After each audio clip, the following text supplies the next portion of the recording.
Hello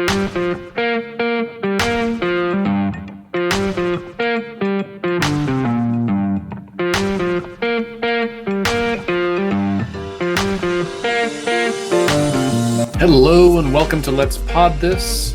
We are a little over a week away from Election Day, and already more than 200,000 Oklahomans have voted by mail. Listeners, as a reminder, the deadline to request your absentee ballot is October 27th. And if you intend to mail yours in, you need to do so as soon as possible. The election board must receive it before the election because they count it that day. And if you have any questions on how to do this, go to our YouTube channel. We've got a video about it. If you just look up Let's Fix This OK on the YouTubes, please subscribe. Once we hit 100 subscribers, we can change it to be like youtube.com/Let's Fix This, which would be really rad. So we're about halfway there. If you are planning to or prefer to vote in person, early voting will be next Thursday, Friday, Saturday at your county election board. Depending on what county you're in, just contact them for all the pertinent exact details for that process. I'm also excited to announce that for election night here at Let's Fix This, we're going to be doing a couple of things differently this year. We're going to have a live blog on our website beginning at 6 p.m. and running probably until Scott and I pass out, whatever hour of the morning that is. Bailey will be there as well. And we'll have some other special guests participating in that just to kind of give their perspective. We tested it last night and we're super jazzed. If you're a live blog fan or you just like to read your news rather than watch it, you can still watch whatever's happening on TV and you can laugh along with us as we break down, discuss, and probably editorialize somewhat what's happening specifically with Oklahoma politics. During that, so that starts at 6 and goes until whenever. And then from 7 to 8-ish, we're also going to do a special live episode of Let's Pod This, a live stream video episode, which I think means that there's a chance that you could watch us live blog, right? There's a chance it would be typing at the same time that we are doing video, but we're going to do a special video segment with some special guests during that. So more details on that next week because we want to make you wait till you are right down before the wire there. Okay. Without further ado, let's get into this week. We're going to take a break from election politics, more or less, and talk about what's been happening in the background in Oklahoma County. We've alluded to this, I guess, in the last 2 episodes, but I spent several hours today making a timeline of what's happened regarding to CARES dollars and ICE, the immigration, and a bunch of other shenanigans, I guess is a good word for it. Bailey's nodding. And so joining us in this conversation is Oklahoma County Commissioner District 1, Carrie Blumert. Hello, Carrie. Thanks for being here. Hello. Thank you for having me. Also, as always, Bailey Perkins. Hello, Andy. Hey, everybody. Hello. And Scott Melson. What's up, dude? What's up? All right. How's everybody today? Good? Great. Grand. Terrific. I just want to point out one thing. You said 200,000 people have voted already, right, in Oklahoma? I assume that's a record-breaking number of some kind. That is, as of this moment, roughly 23,490 fewer people than have died from the coronavirus in the United States. It is still here and ongoing and actively getting worse. So as you are going about doing whatever you are doing in preparation for Halloween and, Election Day and the holidays, please, please, please be careful and protect yourself and your family. That's all. And then we can talk about the county. Halloween's coming up. Masks are fashionable. So now it's a great time to do it. All right. So I'm going to start by giving some definitions, because I think for anyone who's not intimately familiar with the county government, it gets confusing in a hurry.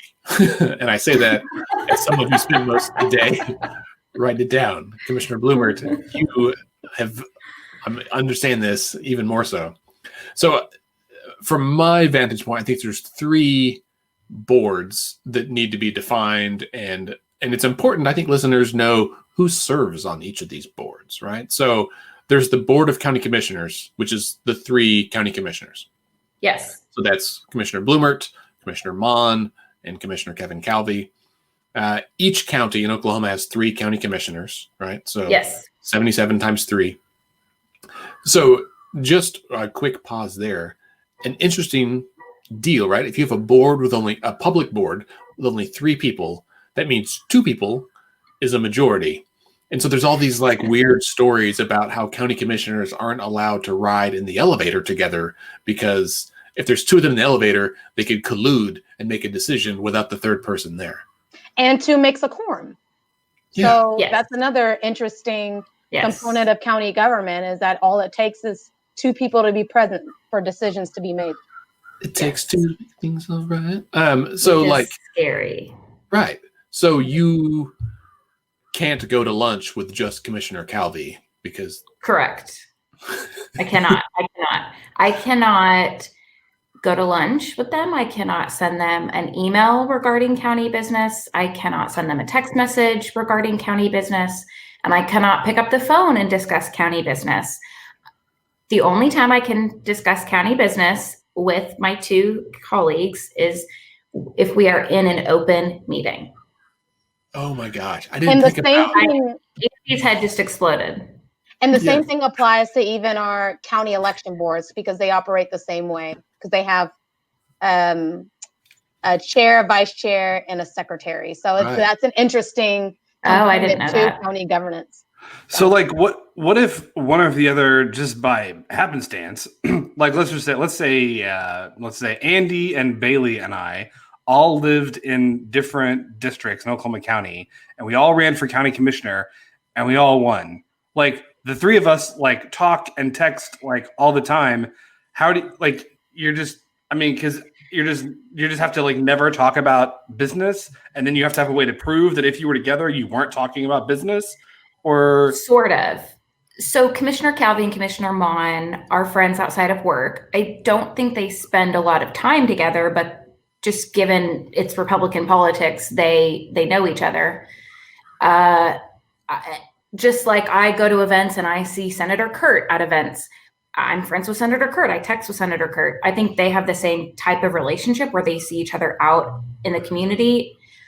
But you are correct. If the 3 of you were to get elected to the county commission, you could not have this podcast, I'm sorry to say, and you certainly could not text or have any communication outside of an open meeting regarding county business. Now, that is how our district attorney has interpreted the law. Other counties in Oklahoma, the county commission, the way that their district attorney has interpreted it is that county commissioners can discuss county business outside of meetings, but they cannot come to a decision or an agreement. So if Wink, our wink. next district attorney has a different interpretation of the Open Meetings Act, that might change here in Oklahoma County. But for right now, it's pretty strict. that is, just to quote Andy, that is bananas. it is bananas. I would like to B A get N A Andy's N A S. opinion on this. NAS. And I know that Commissioner Calvey and I disagree on a lot of things, and I won't get into that, but I tell people this all the time, and a lot of people don't believe me. If Commissioner Calvey and I were allowed to have private discussions outside of meetings, I really think that he and I could work better together, and I think that we could come to some agreements and some compromises on things. He's still going to do what he wants to do, and I'm still going to do what I want to do for the sake of our values and what we believe in. But I really think it would be a healthier environment and say with Commissioner Maughn, if we were allowed to discuss things outside of meetings. Even Commissioner Blumert, I think you bring up such an important point because with other levels of governance, we see the value of people being able to meet and have conversations before or after. Yes. I remember when I lived in Arkansas, there used to be a hotel that's like maybe like a 1-minute walking distance from the Arkansas State Capitol. And now it's turned into like an apartment where lawmakers who don't live within the area can rent during session. But they used to say that like that's the area where people would go to have conversations with lawmakers, and lawmakers would go there to talk with each other. And so there are Interesting. areas where even people aren't allowed as far as like lobbyists and different things to go into certain places, so that lawmakers could have that space to be able to have conversations, to negotiate, to come to a place of understanding. And so it's very, very unique, but also troublesome that barrier is in place for Oklahoma County, where you can't have conversations with your colleagues to help get understanding, to think things through, especially before you vote on decisions. Yeah. It's like Joe Dorman's house, right? That's where everyone comes to stay, or they used to, at least here in the metro. That's where I first met Leader Eccles. Was at Dorman called me and said, "Hey, someone's having a meeting with you. Can you come over here for a beer?" And I showed up, and I was like, "Oh, hello, Leader Eccles." How funny. So, Commissioner, what does a county commissioner do? We live in Oklahoma County. Obviously, you have 77 counties. There's 3 commissioners in all of them. I would imagine that, maybe the county commissioners, the job of a county commissioner in Oklahoma County may look a little bit different than the job of a county commissioner in, say, Beaver. But like here in the metro, like, what does being a county commissioner, what does that involve? What do you do? So if you think of a city, a larger city like Oklahoma City, they have a city manager. So Craig Freeman is the city manager, and the mayor is kind of the figurehead of the city. The mayor does get to push projects and policy and kind of lead the narrative. But the city manager is who signs the contracts, oversees staff, hires and fires staff, oversees the budget. So the way I would describe what a county commissioner does is you combine those 2 jobs. You are the face of the county. You go out into the community and cut ribbons and break ground. And I met with students this morning out in Jones who are applying to West Point and the Air Force Academy, and got to go meet them. And then the other part of the job is signing contracts and approving budgets and managing staff and managing programs. So you are running the business of county government, but you're also out in the community being the face of county government. And what I like about this job is that there's a lot of freedom to focus on what you care about. Obviously, I ran for this position because I care about justice reform and mental health. And I have a lot of latitude to be involved with Remerge and promote our drug court and mental health court program and work with staff inside the jail. Whereas Commissioner Maughn might focus on something else and Commissioner Calvey might focus on something else. But we all have the same responsibilities of signing contracts and keeping the business of county government going. Did that answer the question? No, 100%. And like you all present different. Sorry, I had to take myself off mute. So you all have different districts, right? Yes. You represent different parts of the county. So like, let's say there's something that's a priority for you. Is that something that you can, like, I guess, can you make decisions for your district, or are all decisions county-wide and have to be agreed on by a vote of the 3 commissioners? That's a very good question. I will try to give you some examples. So anytime we are spending county dollars, typically that is a vote of the Board of Commissioners. Now, in my district, it's very important to me that we partner with our public schools and use our road and bridge crews to do work on public school property, which is legal. It's in state statute. And a lot of our schools, it is much less expensive for them to contract with the county crews than to hire a private contractor. So for instance, Jones Public Schools is building a new early childhood center, and they wanted District 1 county crews to come in and do most of the dirt work and the asphalt work and a lot of the pre-work before the building is actually built. And that's in my district, and I made that choice to have that initial conversation with the superintendent, but that contract for us to do that work went before the full board. And the 3 of us are typically very respectful of what we want to do in our own districts. And since I've been here, we've always been very supportive of like that vote to do the Jones project, 3-0 vote. There's really no issues when it comes to our own districts. Same with Commissioner Calvey. He does quite a bit of work up in Deer Creek. Deer Creek is actually unincorporated. It is not its own town. So we do all of the roads and bridges in Deer Creek. And so anything on the agenda for that, typically Brian and I, don't make a squabble. We want to be supportive of that. So every year we have a county budget, and each district, District 1, 2, and 3, we each build our own budget and get it approved by the three of us. And so if I want to spend within my budget, that doesn't really have to go before the board, but any sort of contract where Oklahoma County would be entering into a contract for services, that has to go before the board. So, Interesting. Commissioner, can you go into the distinctions between the county commission entity and then the county board? So some of the differences between the decisions you make as county commissioners and then what it means for things to go before the entire county board. So would you like me to describe the Board of County Commissioners versus the budget board? Sure. Yeah. Okay. And if you could tell us who's on the budget board, that would be helpful as well. So every county has these positions, no matter how big or small your county is. There are 8 county elected positions. 3 of those positions are the county commissioners. They are the only 3 that are elected from a district.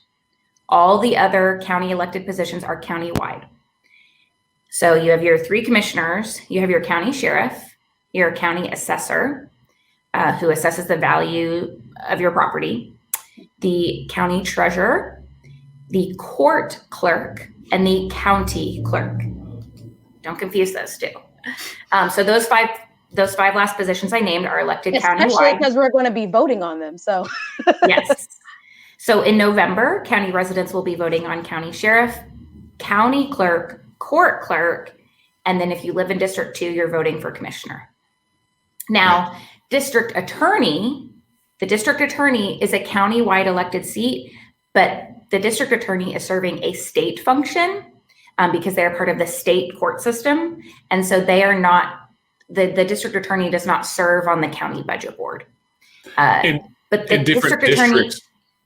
Sorry, I was saying some districts are bigger than one county, but here in Oklahoma County, it's just our county, right? Correct. I'm trying to think there's several counties where one DA represents multiple counties. Right.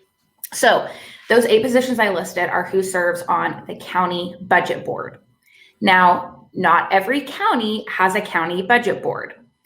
Every county has those 8 elected seats, but not every county has a budget board. The commissioners have the freedom, this is in state statute, the county commissioners have the freedom to vote to create a budget board. And it just puts in another level of bureaucracy, but it's another level of eyes on the budget, approving contracts, approving spending, and it's just another way to have your elected officials overseeing your budget. So our budget board typically meets once a month. During COVID, we have met almost every week. Sometimes we'll meet twice a week. It just depends on what claims we need to process and what contracts we need to look at. Especially with CARES money, we've had to meet once a week. So the budget board really makes recommendations to the commissioners because the commissioners are the final stop. They are the ones that make the final approval on budgeting, contracts, policies. So the budget board really makes everything has to go. If it's going to be an item that goes before the budget board, it's probably also going to go before the commissioners. There's really only one department that reports up to the budget board, and it's the purchasing department, where the commissioners, there's, I think, 10 departments that report up to the commissioners.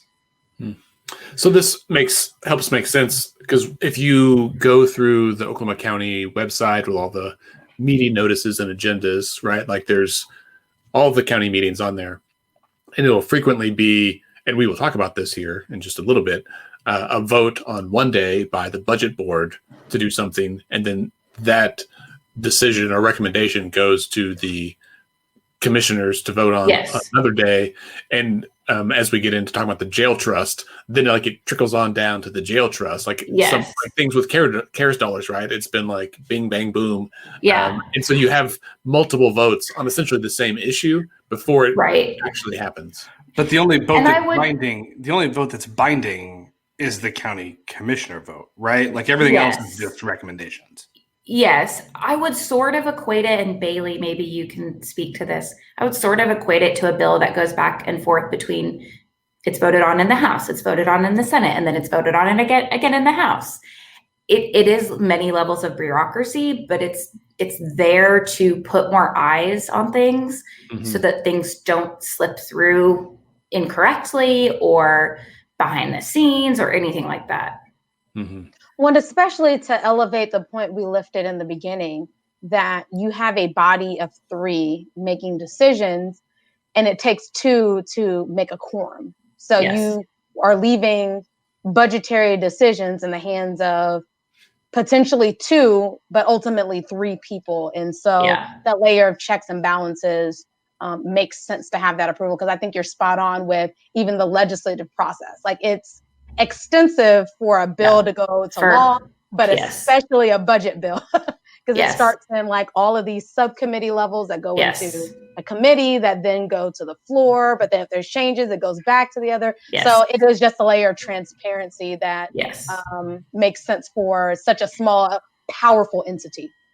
And we have several committees that are made up of staff. The elected officials do not sit on the committees, their staff do. And so anything that typically comes before the budget board has been through our budget committee. And anything that comes to the commissioners typically has been through one of the 3 or 4 committees that the commissioners have. And if I'm understanding right, one of the things that county commissioners can do is create new layers of bureaucracy or committees or like a trust, right? So like you guys created the jail trust in May of 2019. Can you tell us what the jail trust is and like why we have it, when I assume Oklahoma has had a county jail run by the county sheriff ever since we've had an Oklahoma county? I would imagine one of the first things we did was build a jail. That seems like us. So why in May of 2019 did we create a jail trust? How did that come to be? What a nice segue. So I keep saying in state statute because every authority that is given to a county commissioner is lined out in state statute. When you think of a city, like Oklahoma City, they have a city charter. And their city charter, any changes to it has to be voted on by the city, which there are several on the November 3rd ballot. For county commissioners, everything I do is governed by state statute and can only be changed by the state legislature. So in state statute, there are several types of public trusts that the commissioners can create for various reasons. And one of those is a public trust to run your county jail. And they're in Title 19 and in Title 60, it lays out 2 different types of trusts. A Title 19 trust, the commissioners would vote on it to send it to a vote of the people. And the community, the residents of Oklahoma County would have to vote to create that trust. And that trust would only have financial oversight over the jail. They would not have operational oversight. What we did was a Title 60 trust. And a Title 60 trust can be created by a vote of the county commissioners and to run your county jail. It can have financial and operational oversight. And then the only 2 positions that are in state statute that have to be on that trust is a member of the Board of County Commissioners and the county sheriff. And there's no maximum number of trustees. And I believe the minimum is either 3 or 5. I can't remember. The minimum might be 5. So even before I became commissioner, there was lots of talk of, do we want a Title 19 trust or do we want a Title 60 trust? And ultimately, we created a Title 60 trust. mostly because of that operational piece. If you look back from the 1995 grand jury report, when I believe maybe the commissioners, or I have this document somewhere in my stuff, either the commissioners were sued or I think it was actually the construction company that built the jail was sued, and they went before a grand jury, and the grand jury report afterwards recommended that they create a jail trust because the format of a sheriff running the jail wasn't working. And that was 1995. So it took us 24 years to do it. And despite how, what people say about Commissioner Calvey, I will say that when he and I got into to office, he was the one that pushed it the most. And we have it now mostly because he was the one that really drove those conversations behind the scenes. And also, he's the person who represents the county commissioners on the trust, correct? Yes. So he is the one commissioner that sits on the trust. So we have a Title 60 trust. We have 9 members on our trust. Each of those members was appointed by the commissioners, and I'll get into in a minute what each of those 9 positions are. Title 60 Trust has financial and operational oversight. The trust almost immediately took a vote to hire their own administrator, which means that the sheriff no longer runs the jail. The sheriff sits on the trust, and I if I remember correctly, he probably voted no on that. So from the vote of hiring an administrator to the administrator actually taking over was about a year. And that was because if you think of the jail trust and their administrator, they were basically creating a whole new entity and a whole new organization to run that jail. So they had to set up a bank account and set up an EIN number and set up HR policies and get a website and get emails and do payroll and get a logo. And I mean, everything you can think of when you're starting a new organization, they had to do it. And we had to do a lot of contracts and agreements between the county and the trust on what services we as the county would do for them and what services they need to go and contract out on their own for.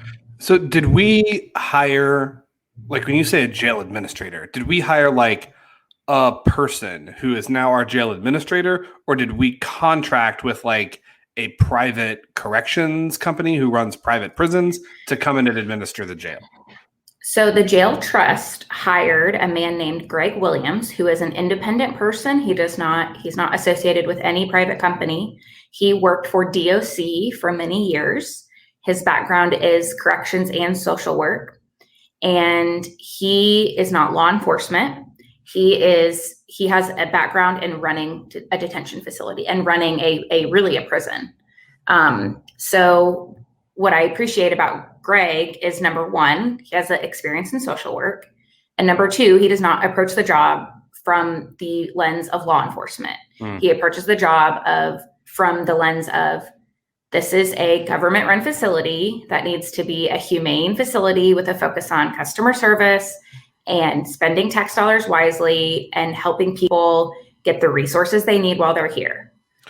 So is it accurate to say then, just to kind of, so 1995, there's a grand jury report that basically says y'all are not running your jail very well, and we recommend that there's a jail trust to like run it better. Yes. For 25 years, we did not do that. And then in March of 2019, we said, hey, so, back, in the day, in the 90s, when, NSYNC was the rage, we decided like there was a recommendation to do a jail trust. We should do that now because we've continued to have problems at the jail. We created a Title 60 trust. The board appointed commissioners, and then the sheriff resigned, and you hired Mr. Williams to come in and run the jail. Yes. And I appreciate that you said NSYNC because I was not a Backstreet Boys fan. I am an NSYNC girl.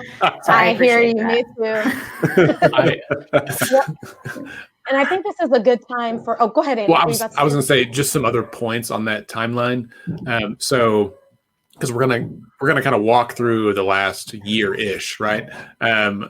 So May of 2019 is when the trust was created. They hired the administrator in November. and the trust officially assumed management of the jail July 1st of this year of 2020. Yes. So it was a little bit more than a year from when the trust was created to when they actually took over the jail. Yes. And so, as you said, a lot had to happen in that year, right? Like there's a lot of stuff. You can't just walk in and be like, okay, let's just keep going. Right. We had to, oh man, it's all coming back to me now, especially regarding the employees. Mm-hmm. The employees in the jail were working for the sheriff's office.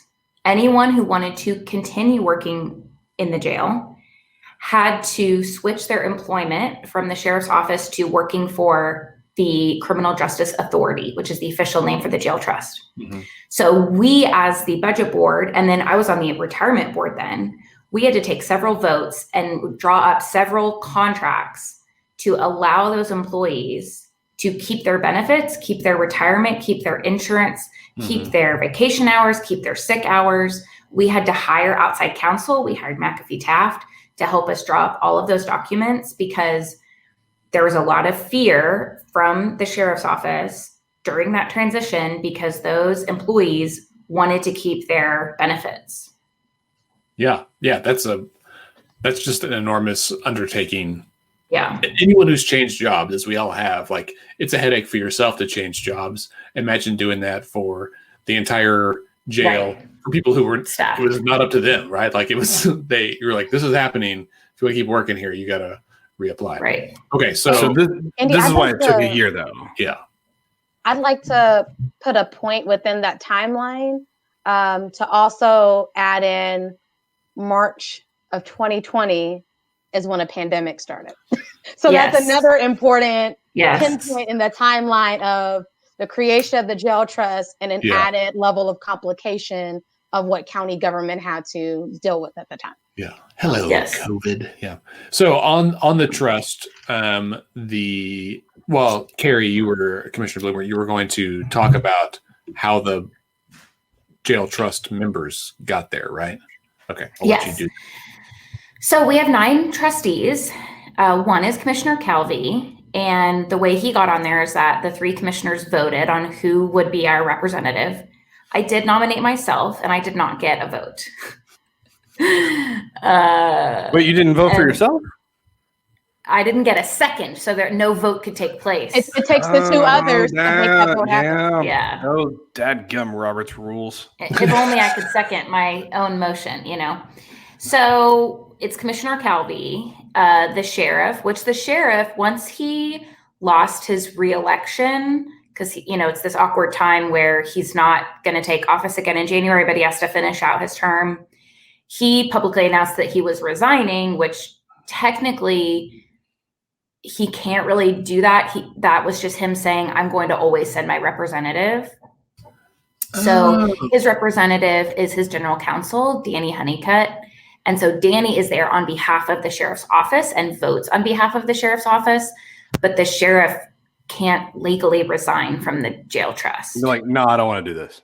Because he still is the elected sheriff until the new sheriff takes over. So. Yes. So we have Commissioner Calvey, the sheriff, and then each of the 3 commissioners got their own sort of personal appointee. And again, in an effort to be respectful of each other's choices, all 3 of us voted unanimously for each of our appointees. So my appointee is Francie Ekwerekwu, who is a public defender with TEAM. She's also a professor at UCO. Commissioner Calvey's appointee is Todd Lamb, former Lieutenant Governor Todd Lamb. And then Commissioner Maughn's appointee is Ben Brown, former Senator Ben Brown. So that makes 5. And then we had 4, again, there's really no limit in state statute. So we could have had a lot more than 9, but we felt 9 was, I actually cannot think back to why we chose 9. A lot has happened since then. For some reason, we chose 9. It works well for the Supreme Court. Yes. Thank you for that reference.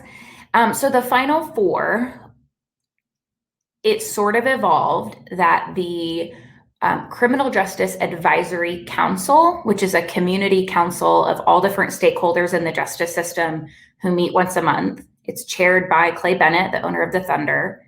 They sort of put together their own list of 4 people and presented that list to the commissioners as a recommendation that they felt like these 4 people should be trustees.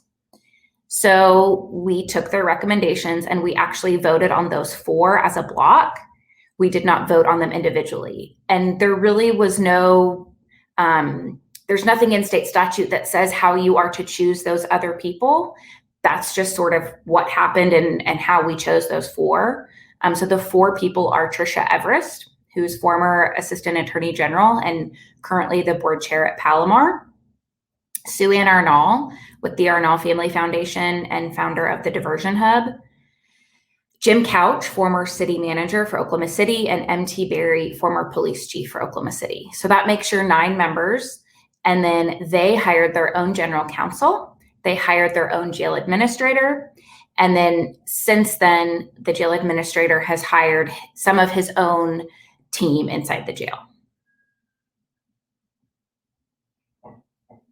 So that gets us up to July 1, when the trust officially assumed management of the jail, when the new team is in place, trust is taking over, right? And so then it was like, yeah, Andy, go for it. Well, so I was going to say, we're going to kind of, for the next 20 minutes, talk about 2 timelines that kind of run concurrently. It's 2 issues, right? So one is the CARES Act dollars, which are the COVID-19 federal relief dollars that went to the county, and then the county has to decide what to do with them.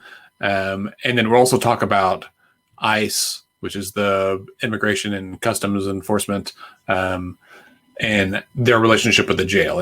And as we were talking before we started recording, these are separate timelines, but because it's the same entities, that all gets intermingled, right? And so when it feels like, for most of us at home, that there's something happening with the county government like every other day, it's because there is, right? And you said, like, you guys meet all the time, and it seems like both of these have been like big issues, and it's just bam, bam, bam, bam, bam, bam happening. So maybe not that many bams, but a higher than average proportion of bams, I think. Yes. To weeks. And I want to lift before Commissioner Blumert gets started is how instrumental she was in keeping people informed about what was going on, but also fighting for adequate uses of CARES Act dollars.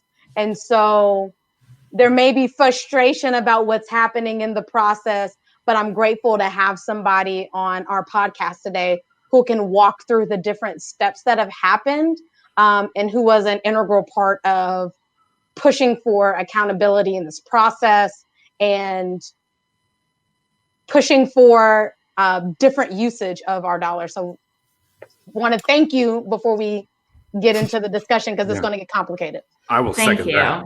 Yes. All in favor? Aye. Let's maybe, if this, why don't I just go, I'm going to go through real quick and kind of say like what has happened from the like 50,000 foot view. And then maybe Commissioner, you can like provide some like the context and fill in the gaps for us. So is this like we're playing OK Stop here? Were you just going to read things and we're going to say OK Stop? Yeah, let's do that. So OK Stop TM. So August the 13th, the budget board, not the jail trust, not the board of county commissioners, but the budget board votes 5-3 to move $36 million of CARES Act funds to the jail trust. At the time, there was some questioning, specifically by County Treasurer Butch Friedman, whether this was actually legal to move that money, but the vote happened and they did it anyway, right? So then, and I will point out, can I point out something? Absolutely, whatever you want. The week before that, OK Stop. The week before that, that item actually appeared on a county commissioner's agenda, and my eyeballs almost fell out of my head. And I said, this hasn't been through budget board. This hasn't been to the DA. I cannot believe this is even on the agenda. This is crazy.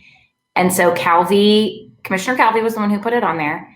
And he said, okay, I'm amenable to putting it on the budget board's agenda.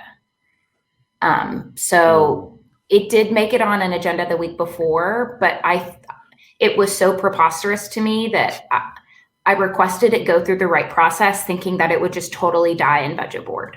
Okay. So Well, that and happens. before we go into that, can you talk about the role that you learned about the DA in Yes. deciding how those dollars could be spent? Because the way that the dollars are spent in other counties like Tulsa County is completely different than how Oklahoma County spending its dollars. So before we get into that part of the timeline, we need to talk about that pre-part and how Oklahoma County making the decision to only spend those dollars on county-specific items came to be. Correct. I just combined the word right and correct, and I said correct. Okay. Oklahoma County received $47 million in CARES money in February of 2020. And when cities and counties applied for CARES dollars, you did not apply for a certain amount. You essentially said how many people your body of government served, and then the Treasury decided how much money you should get. I don't know what their formula was. So $47 million was a lot of money. That is 1/3 of our annual budget here at the county. Our annual budget this year was $112 million. That's a third, yeah. So as soon as we get the money, I start setting up calls with workforce development, mental health, the chamber. I want to figure out what is the best way to spend this money, what is the greatest need right now. We in Oklahoma County might have a few expenses to spend this money on to keep county government running, but the majority of the money I felt should be spent on small businesses, nonprofits, people who are losing their jobs, people who are needing mental health treatment. To stop evictions. Correct. So we start having these meetings, and our committee, our budget evaluation team, BET is what we call them, who makes recommendations to the budget board, started having meetings about the money. And my office put together a list of 7 categories of where we thought the money should be spent. And we presented these 7 categories, and they really didn't take off that much. No one seemed that excited about them. So I'm trying to think of how we got this DA's opinion. I believe I submitted a question to the DA's office regarding if we could give money to the city county health department. And the DA's office came back and said, no, you cannot, because that funding, the OCCHD, is not a current part of your budget. The OCCHD gets funding from property taxes, but it's not as if the money comes through the commissioners and we allocate it to them. It's just a millage rate that they get from your property taxes, just like schools and Metro Tech and Francis Tuttle. So the DA said you cannot use CARES money to fund things that are not current programs in county government. So that was frustrating because that meant that we couldn't do a small business program. We couldn't do a nonprofit support program because those were not programs already in existence with Oklahoma County. But what we were told was that you have several public trusts that you, the county, are the sole beneficiary. It is legal for you to take CARES money and give it to your public trusts. So then we switched gears and we started looking at what our public trusts could do. And the first one we identified was our Home Finance Authority. And we were able to get $1.5 million of our CARES money to our Home Finance Authority to do rental assistance and utility assistance for residents who don't live in Oklahoma City, but live in the county. So that is how this conversation of the jail trust came into play. I was always supportive of giving the jail trust some of our CARES money. I think I would have been supportive of up to $10 million because the jail was experiencing an outbreak of COVID and they needed resources to respond and to keep their staff safe and to keep detainees safe. And Commissioner, I wanted to add one other important factor is that you have until December 31st to spend these funds, correct? Yes, thank you for pointing that out. The money was given early April and December 30th is the deadline, which is odd because there's one more day in December. So every city and county and state in the entire United States that received CARES dollars, as of today, the deadline is still December 30th. Is that to spend them or to have a plan to spend them? to spend them. So it's got to be out the door. And if it's not, you got to give it back. Yes. So whatever is unspent has to be returned to the Treasury. And we have tried to get the date extended. Lots of counties have tried to get the date extended. I was on a call this morning where we were discussing getting the date extended. I don't know how that would work or if there's any appetite for that. If they could just extend it to March 1st, that would help us out a lot, but we'll see. So now we are back up to the March meeting, Scott, that you mentioned, because we were now at a point where we had kind of figured out ways that we could spend this money to help people. And it was through a lot of our public trusts, and our jail trust happens to be a public trust. And the trusts, we have 5 trusts. Let's see, Public Buildings Authority, OIA, Home Finance, Jail, Finance. We might have 5 trusts. I know this, but it's Friday at 4 o'clock. Hey, you listed 4 more than I knew existed. So okay, so those trusts, when we give CARES money to those trusts, whatever trust it is, what they spend CARES money on, you still have to follow CARES guidelines, and the trust also has to stay within their own indenture. So the Home Finance Authority has the ability to do rental assistance and utility assistance. I couldn't give $1.5 million to the jail trust and ask them to do utility assistance and rental assistance because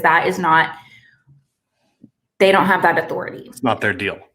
Right. So everyone still has to abide by CARES dollars restrictions. And then once it goes into an account of a trust, it now has to abide by the rules of that trust. And CARES dollars restrictions, just for people that may not know, CARES dollars restrictions means like you can't use CARES dollars to pay stuff that you should have already budgeted for. Like you can't be like, oh, it's CARES money. Now I can use this to pay my salaries of my employees or benefits or other stuff that maybe I'm already obligated to pay, but I was coming up short. You can't build buildings with it. Yeah. You got to use CARES Act funds for stuff that is directly related to your response to the coronavirus pandemic. Right. Correct. So that's like hiring extra staff or upgrading your buildings to have isolation rooms or negative airflow or what have you. Like that stuff counts, but you can't just be like, oh, look, we've been hurting for cash for 10 years. Here's a pot of $15 million. Let's spend some stuff. Like that doesn't work. And we have been told by the state auditor's office that these funds will be audited just like every other federal grant we receive. So our audit for this fiscal year will not take place until next summer and fall. Now, if we spent any of our CARES money before June 30th, which is our fiscal year, which I think we spent some before June 30th, then they would be audited this year. But the bulk of that auditing will take place next year. Beautiful. So we applied for CARES funds. We got the CARES funds in April. You were looking at how's all the ways we can use this. You had some ideas. They didn't take off. Then you started looking at giving money to the various trusts to meet some of these needs, one of which was the jail trust, and thought kind of the thinking was we were going to allocate these dollars in some form or fashion among the various trusts that are overseen by the county for COVID response. Then we get to this meeting on 8/13 where Commissioner Calvey had agreed, like, all right, we'll put it on the budget board. The budget board says we're going to vote to move 36 million or 80-ish% of our CARES funds to the jail trust. County Treasurer Freeman says, I don't know if we're allowed to do this, but we did it anyway. Then a week later, in the meeting heard round the world, the county commissioners voted to move $34 million in CARES funds to the jail trust. The meeting, I think, convened at 9. This was item 22 on the agenda. It was voted on at 9 minutes or at 9 o'clock and 48 seconds before you were even seated. Your representative who was there while you were getting to the meeting said that he wasn't even sure the vote was taking place. It passed 2-0. There were lots of people there. There was much consternation and gnashing of teeth. Is that because remember we said in the beginning, all it takes is 2 for a quorum. Yep. Right. So is that you got it right, Scott. Is that an accurate assessment of what happened? Yeah, okay. That's very accurate. This was on August the 19th. And again, still a lot of questions about how legal this is or not. Then 12 days later, on August the 31st, the jail trust meets and they said, yes, we will accept $37 million in federal CARES dollars, $3 million for airflow at the jail, and $34 million for, what ails you, as yet undetermined expenditures. Also, there's another $3 million included in there for hazard pay. So the jail actually got a total of $40 million. $40 million. All right. Okay. Can I interrupt? Please, Okay, please. To ask about that. So as I was making this timeline earlier today, there's a lot of different numbers that to the magnitude of millions of dollars difference, right? There was 34 million, 36 million, 37 million, 40 million. And so I thought at one point that it was like there was 34 million going to the jail trust plus 3 more for a total of 37 million. But in another article, it referenced 36 and that they only voted to move 34 and no one really knew what happened with the other 2. You just said 40. I'm going to trust you the most. Okay. What the hell? That's my question. Let me explain. And it is so understandable that you are confused because things were changed at the last minute and it was so confusing. So here is what was actually voted on. There were 3 different votes that the budget board took and that the commissioners took to send money to the jail trust. Number 1, $3 million for hazard pay. Number 2, $3 million for HVAC, heat and air, all that kind of stuff. And then the third item on the agenda, originally the agenda item said $36 million. And at the last minute, based on this is what I have heard, that Commissioner Calvey had conversations with other members of the budget board, because in budget board, we voted on 36. But once it got to the commission, it became 34 because supposedly the day before, Commissioner Calvey talked to several members of the budget board, and they decided that if we sent 36, that would leave almost no money for Oklahoma County to spend it on things that we might need internally. So at the last minute, Calvey made the motion that it would be 34 million, and so that we would leave behind about 2 million. So it was 34 plus 3 plus 3. So it ended up being 40. Okay. But there was never a vote on $40 million. It was 3 separate votes. Okay. And the final big chunk of that, it was 36. And then at the last minute, Commissioner Calvey verbally motioned for it to be 34. Okay. So that's how you get to a total of 40, but it's 3, and 34. Okay. So yes. Then roughly a month later, almost on the 21st of September, there is another meeting of the jail trust. And this meeting, a lot is happening at all of the jail trust meetings, but at this meeting of the jail trust, there was a vote 4-2. And this was a vote that essentially 4-2 to 1. 4-2 to 1. Abstention.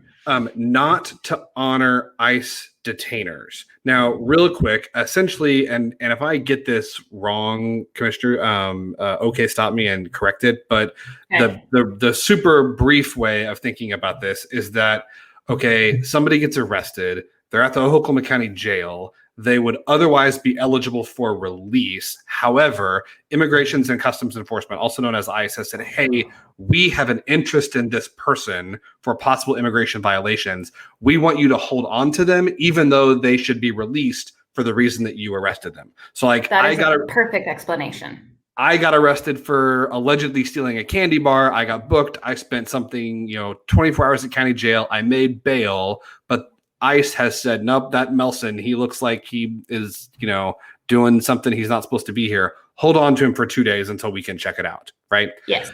There are jails and municipalities all over the country who say, no, we're not going to do that. There are actually legal opinions that state that that's not a legal thing to do.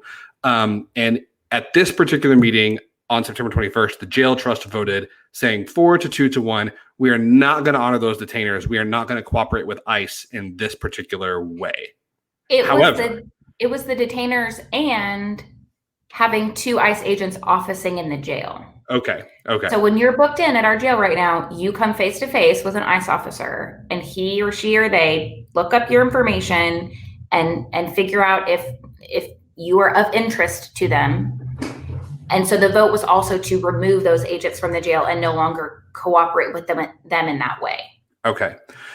However, and this is like a huge however, this is like a semicolon, however, comma, in your sixth grade English class.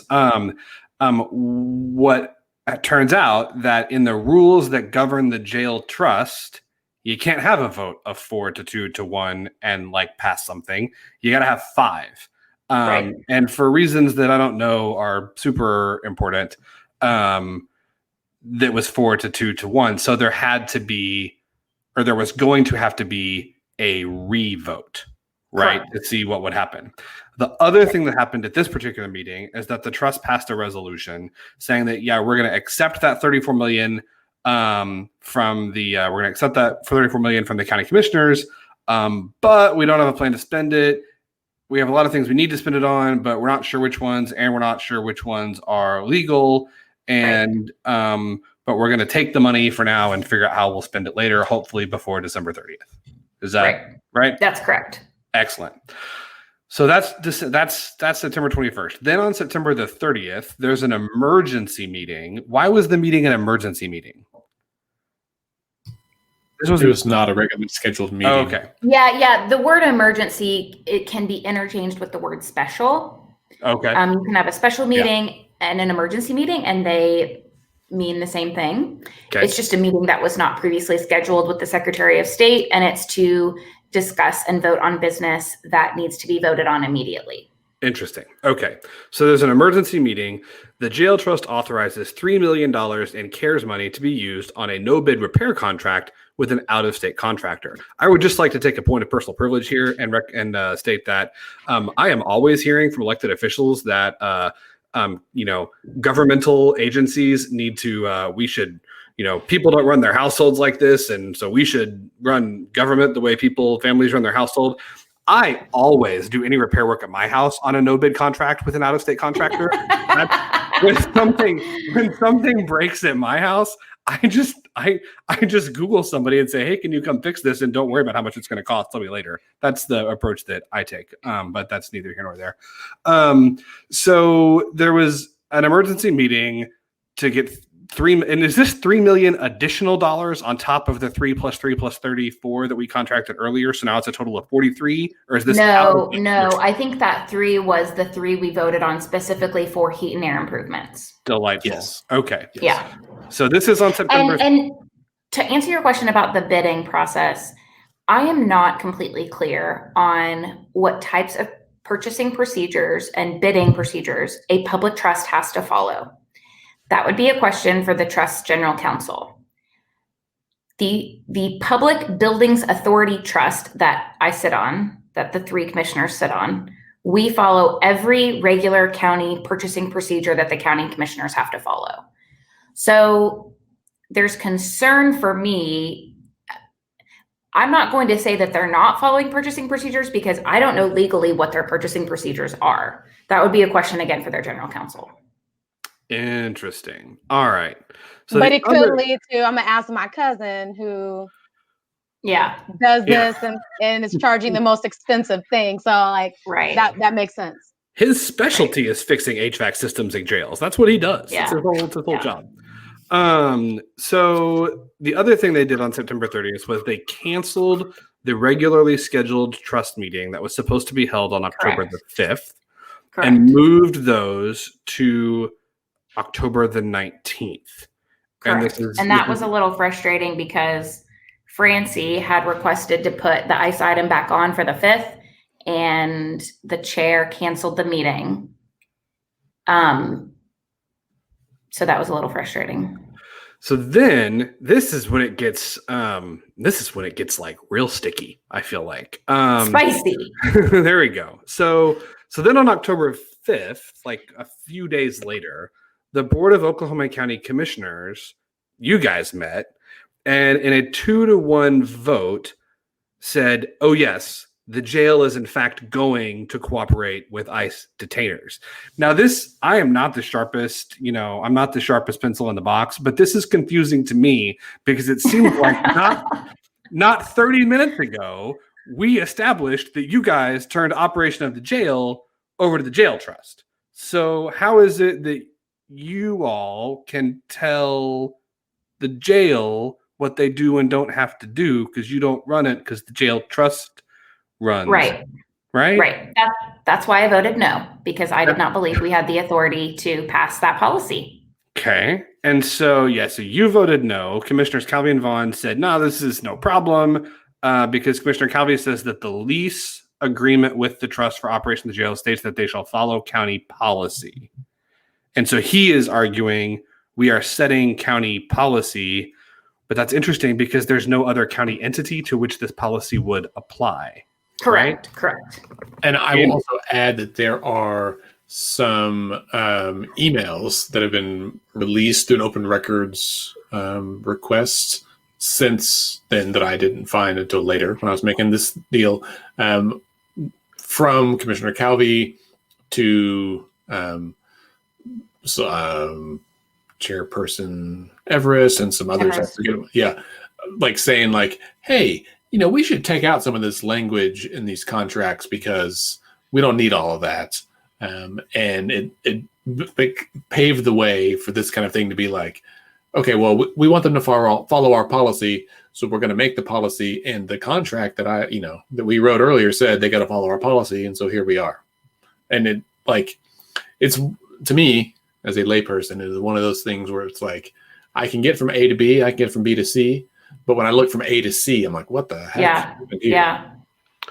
So this is okay. So this is on October the 5th. You guys have this meeting where it's like, what just happened again? So we're now telling the jail trust what they have to do to operate the jail because it's county policy now, apparently.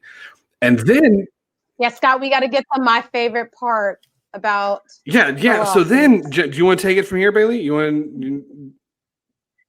Oh no, you're doing a great job because I'm excited to hear how you're going to describe somebody suing themselves and the entity that they're in. Well, So then the next day, this is October the 6th. So the next day, and remember, now we're at this point where there's CARES money that's been sent to the jail trust, and it's not clear that that's something that can happen. Now there's this ICE vote that didn't really count, so ICE is still at the jail. And so the two lingering issues are like, what about the CARES funding, and what are we going to do with ICE at the jail? And really, who has the authority to be like making these decisions, right? Like at all? So then on October the 6th, a lawsuit is filed by Commissioner Calvey asking the court to order that the jail trust has to do what the county commissioners tell them to do. Now, this is just bonkers because so the petition, right, the lawsuit is filed on behalf of the Oklahoma Second Amendment Association, Tom Vineyard, who's a guy, and then he's a pastor at some Baptist church. And then Commissioner Calvey himself in his official capacity as county commissioner. So he's the plaintiff and the defendant. And the lawyer. So he's the lawyer and the plaintiff, but then he also sits on the jail trust. So he's also the defendant. Literally the moment this came out, I got a text from a lawyer who was like, you can't do this. Like you can't be like plaintiff, defendant, and attorney of record. And if I'm not a lawyer, so if plaintiff and defendant are not the right terms here, I'm sorry. I don't know. Those are the right words. Okay. Yeah. Well then, right. So this, and then the other question that I don't know the answer to is why how does the Oklahoma Second Amendment Association and how does the pastor of a church, how do they have standing? Why would they get to sue this? Maybe I should file a lawsuit saying, actually, I demand that the jail trust does not follow what the Board of Oklahoma County Commissioners says to do because I, Scott Melson, deem it unacceptable. And I'm going to add one other question with that because I know we're running low on time. Can you talk about also the cost that it's going to be to the taxpayers to have to deal with it? Yes. So everything you said, Scott, is correct. I don't know how the OK2A has standing. Tom Vineyard has standing because he is a taxpayer. I've had my first deputy try to explain this to me of why Tom Vineyard could be included, but we haven't really discussed why 2A can be included. Anyway, you have not said yet that DA Prater has entered into the lawsuit. Yes. So that's the next thing is 10 days after this, District Attorney David Prater filed what is called a motion to intervene, and essentially said, no. As it turns out, the DA's office is actually the official representative for Oklahoma County in all legal matters. So, not Commissioner Calvey is not the representative of the county, and he cannot take that authority onto himself. So he also says that the Board of County Commissioners does not have any authority over the trust, at least not in this way, and says that the lease agreement says that while the county does in fact own the jail, the trust is responsible for its management, and has essentially asked the judge to allow his office to intervene in the suit. And then I would expect that if he is allowed to intervene, the next item would be a motion to dismiss, is my assumption. But that's my assumption as well. But we don't know I don't know what the court's going to do. Back to Bailey's comment about using taxpayer money. So the jail trust, because they are now involved in a lawsuit against them, they are having to hire outside counsel because their current general counsel specializes in public trusts. He is a trust attorney. He is not a litigator. So they are having to spend your tax dollars defending themselves in a lawsuit from one of their own members, who happens to also be a county commissioner. So that's an issue.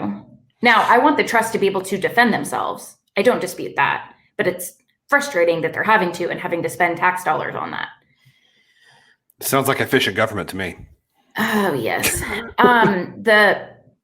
Back to DA Prater representing the Board of County Commissioners. So we currently this year and almost every other fiscal year, we as the board have a contract with the district attorney's office. We pay the district attorney a sum amount for them to represent us for the whole year in our official capacity. And because the three commissioners are the body politic of Oklahoma County, we are sued quite a bit. Anytime there is any sort of legal issues with the county, we're the ones named. So we have to have an attorney. And so Prater is right, Commissioner Prater, DA Prater is right that no one can represent a commissioner in his or her official capacity unless outside of the DA, unless the board takes a vote that we need to hire outside counsel for a specific purpose, and the DA's office has to conflict out. So we have two cases right now where we as the board have taken a vote to hire outside counsel because the DA's office had to conflict out. That we never took a vote in this instance for this lawsuit that Commissioner Calvey filed. We never took a vote to allow him to represent himself. None of that ever happened. So I agree with everything that DA Prater said in his motion to intervene. So theoretically, you could have a meeting where Commissioners Calvey and Maughn vote 2-1 to allow Commissioner Calvey to represent the three of you in this lawsuit. Oh, I've never thought about that. I hope not. I was going to ask. I hope not. And to take us full circle, This is why I mentioned why it's so powerful, but also scary that you have very important decisions made by a body of three. Yes. And that they make a quorum when two of them get together to do business. So, yes. And Scott, I don't know so the only time since I've been commissioner, the only time we have hired outside counsel is when the DA's office had to conflict out. I don't know if that has to be the case in order for us to take that vote for outside counsel, or if we can just disregard the DA's office when we want. I don't think we can. I don't know that answer. Well, if they try to do that, since apparently taxpayers have standing, I'll sue you guys and say he can't do it. Okay. Okay. I mean, from what I read, it sounds like this just hasn't been litigated before. And so some of this is a little uncharted, unprecedented, some might say, in a year like this. Well, and in past episodes, we talk about how we have different layers of governance, and state and local governments are the laboratories for democracy. So everything we just described and discussed is a great example of how our county government is a laboratory for democracy. Oh, and we ain't even done yet because there's one more meeting, and that was on October the 19th, where the jail trust voted 4-2 again to remove ICE from the jail. But as we 4-2 to 2, there were 2 abstentions the next time. As we learned earlier, 4-2 to 1, 4-2 to 2, that don't cut it. You got to have 5. So here we are. We've covered a year and a half of activity and resolved absolutely nothing. But hopefully, you have a better understanding now of where we are. I also want to say, before we kind of finish up here, Andy did an absolutely outstanding job researching all of this and with our show notes.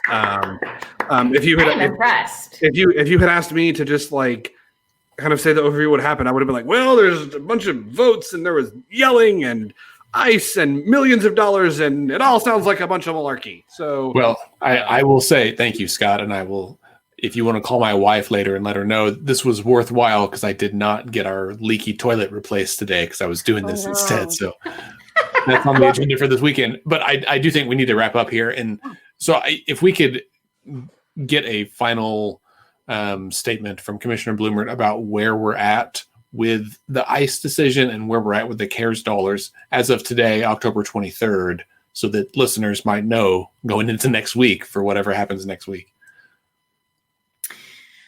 Regarding ICE, we will wait and see what the courts decide. We will wait and see how the jail trust defends themselves. They had a special meeting today to hire outside counsel. So we should see in the next 2 weeks, we should see a lot happening with that. Regarding CARES, I have been told that on the November 2nd jail trust meeting,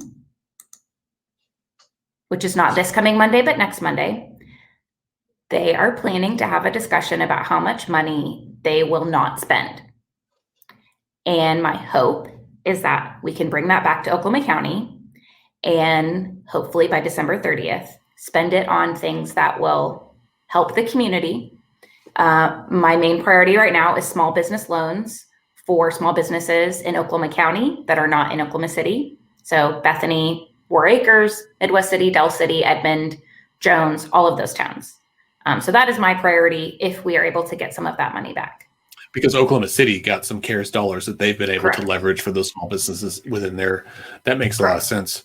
So the day before the election, they're going to have that list of what they're going to spend money on or not spend money on. They'll say, we're going to spend this much. We're not going to spend the rest. And then hopefully a discussion about sending it back to the county so the county can disperse it quickly. Right. And that is what I have been told by a member of the trust, that is planning to happen on November 2nd. A lot could change between now and then, but I anticipate that is what will happen on November 2nd.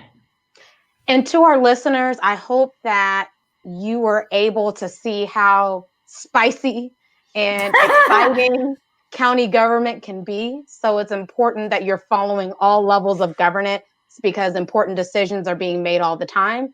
And I encourage you to follow elected leaders like Commissioner Carrie Blumert because she's constantly sharing updates and things on social media and on her public communications channels to stay up to date with this ongoing saga. Because as you mentioned, we may be talking about it here today on October 23rd, but something could change between now and November 2nd. So follow those channels. Definitely follow Commissioner Blumert on Twitter. Definitely also many of these meetings, not all of them, but many of them I think you can watch online. They'll be streamed. There's opportunities for public comment at some of the meetings where you can call in. Another thing you can do, there's a great account at OKC_span. That is Marty Piercy here in town. He live tweets the proceedings at city and county officials, city and county meetings, and it's a great account to follow if there's a meeting that you want to know what's going on, but you can't watch because you're at work or because your internet or you just like Twitter.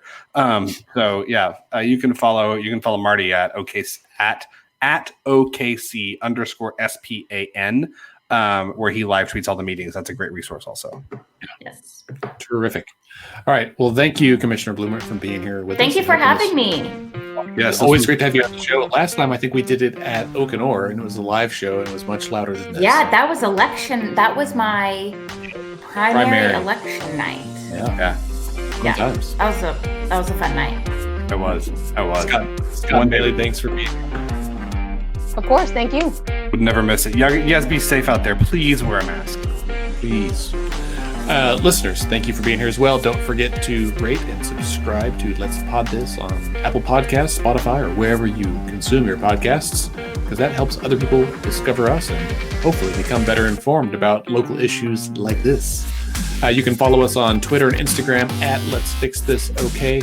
Scott is at SC Melson. Bailey is at Bailey M. Perkins. And I, Andy, am at Andy OKC. Commissioner Blumert, what's your Twitter handle? Oh dear. You can edit this out. Hold on. We never edit anything. Oh, my Twitter handle is just at Carrie Blumert. Oh, there you go. At Carrie Blumert for Commissioner Blumert. Don't forget to sign up for our newsletter. Check out our blog. The live blog post will be going live here soon so that you can bookmark it if you'd like to follow along with our election night live blog and live stream. Let's Pod This is a production of Let's Fix This. It's produced by Scott, Bailey, and me, and it's a member of the Mostly Harmless Media Network here in Oklahoma City. And our theme music is called Rhino Funk by artist So Down. Thank you, everyone, and have a good week.